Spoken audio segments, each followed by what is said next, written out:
नमस्कार. गरजा रायगड 7 संवाद या वृत्तवाहिनीत आपलं स्वागत आहे. तर चला पाहूया आजच्या घडामोडी.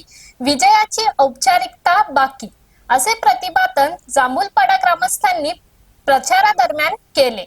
रायगड जिल्हा परिषदेच्या 19 जांभूलपाडा गटामध्ये ॲडव्होकेट निलिमा पाटील यांनी विरोधकांपेक्षा प्रचारात आघाडी घेतली असून जांभूलपाडा विभागातील कार्यकर्ते हे मोठ्या जिद्दीने प्रचारात उतरले आहेत. प्रचारादरम्यान प्रसार माध्यमांशी बोलताना कार्यकर्त्यांनी सांगितले की आमचा विजय निश्चित आहे, पण विजयाच्या घोषणेची औपचारिकता बाकी आहे. एकंदरीत कार्यकर्त्यांचा आत्मविश्वास पाहता ॲडव्होकेट निलिमा पाटील यांचा विजय हा निश्चित असल्याचे मानले जात आहे. यावेळी कार्यकर्त्यांनी गरजा रायगड 7 संवादशी संवाद साधला.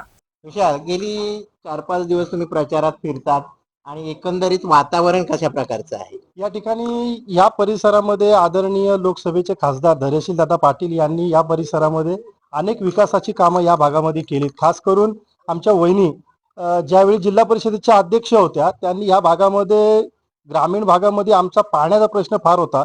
त्यांनी जल जीवन अंतर्गत पाण्याच्या योजना राबवल्या आणि आमच्या महिलांचं खास करून त्यांनी जो हंडा त्यांच्या डोक्यावर होता तो हंडा त्यांनी खाण्यावर उतरवला आणि घरामध्ये नळ योजना आणल्या. त्यामुळे भारतीय जनता पार्टी या ठिकाणी या परिसरामध्ये विजयी आमच्या जिल्हा परिषदेच्या उमेदवार पण आणि पंचायत समितीच्या दोन्ही या भरघोस मताने या ठिकाणी या प्रभागातून निवडून येणार आहेत.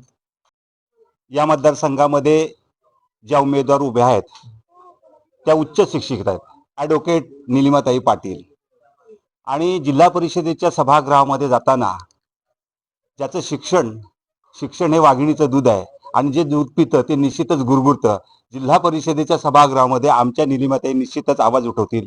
दुसरी गोष्ट, या पाटील घराण्याचा या तालुक्याशी संपर्क एवढा आहे की साधारणतः कैलासवासी मोहन पाटील हे 5 टर्म आमदार, खासदार धैर्यशील पाटील आत्ताचे आणि त्याकाळचे विद्यमान आमदार मागजी हे 2 टर्म आमदार, निलिमाताई 5 वर्ष जिल्हा परिषदेच्या अध्यक्षा, म्हणजे 25 नि 10 35 नि 40 वर्ष या पाटील परिवाराच्या सुधागड तालुक्याशी ऋणानुबंध असल्यामुळे प्रत्येक गावामध्ये त्यांची मुळं रुजलेली आहेत.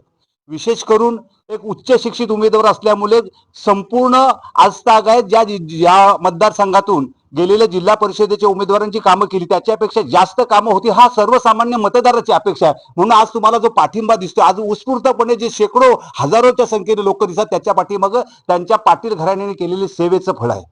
तर अशाच अनेक ताज्या घडामोडी पाहण्यासाठी गरजा रायगड 7 संवाद या वृत्तवाहिनीला सबस्क्राईब करून बेल आयकॉन वरती क्लिक करा. धन्यवाद.